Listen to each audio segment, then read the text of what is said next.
వేదిక మీద ఉన్న పెద్దలు, గౌరవ ముఖ్యమంత్రి గారు, ఉప ముఖ్యమంత్రి గారు, మంత్రులు, శాసనసభ్యులు, శాసన మండలి సభ్యులు, పార్టీ నాయకులు, ఇక్కడికి విచ్చేసినటువంటి తెలంగాణ కాంగ్రెస్ సంబంధించినటువంటి ముఖ్య పెద్దలందరికీ, కుటుంబ సభ్యులందరికీ హృదయపూర్వకంగా నమస్కారాలు తెలియజేస్తా ఉన్నాం.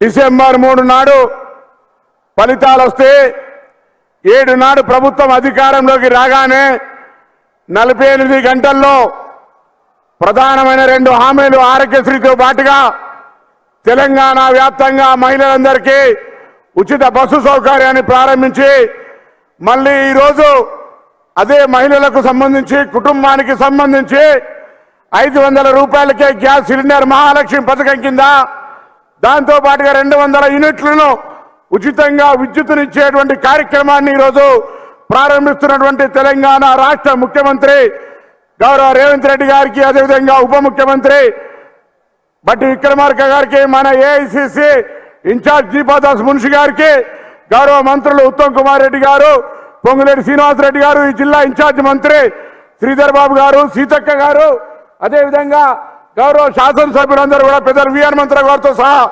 అందరం కూడా ఈరోజు ఈ కార్యక్రమాన్ని లాంఛనంగా మనం ప్రారంభోత్సవం చేస్తా ఉన్నాం. కానీ మన ప్రభుత్వం ఏర్పడ్డ తర్వాత 4 రోజులు కూడా గడవక ముందే ప్రతిపక్షాలు విమర్శలు ప్రారంభించి మన ప్రభుత్వాన్ని అపశకునాలు పెడుతూ ఇది ఎక్కువ కాలం కొనసాగదు అనే మాట తాపక కూడా అక్కడో ఇక్కడో మాట్లాడుతూ ఉన్నాడు. వాళ్ళకి వేదిక ద్వారా మీరు అందరం కలిసి హెచ్చరిక ఇద్దాం. కాంగ్రెస్ ను ముట్టే ధైర్యం ఉంటే మాడి మసైతారు నా కొడక అనేటువంటి మాట ఇవాళ చెప్పాల్సిన అవసరం ఉంది.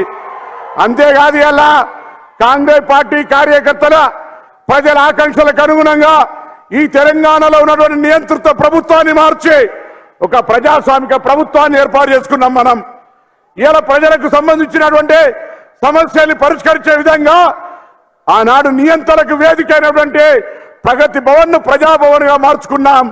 అంబేద్కర్ గారి సెక్రటరియట్ నుంచి ప్రజలకు సంబంధించినటువంటి పరిపాలన కొనసాగుతా ఉంది. దయచేసి ఇక్కడి నుంచి పోయిన తర్వాత రాష్ట్రం మొత్తం మీద ప్రతి గ్రామంలో ఇక్కడికి రానటువంటి వాళ్ళు కావచ్చు, ప్రతి కార్యకర్త మన ప్రభుత్వంపై చేస్తున్న విమర్శల్ని గట్టిగా తిప్పికొట్టే విధంలో ఇక్కడ కూడా వెనుకడుగేయద్దని చెప్పే మాట మనం చేస్తా ఉన్నా.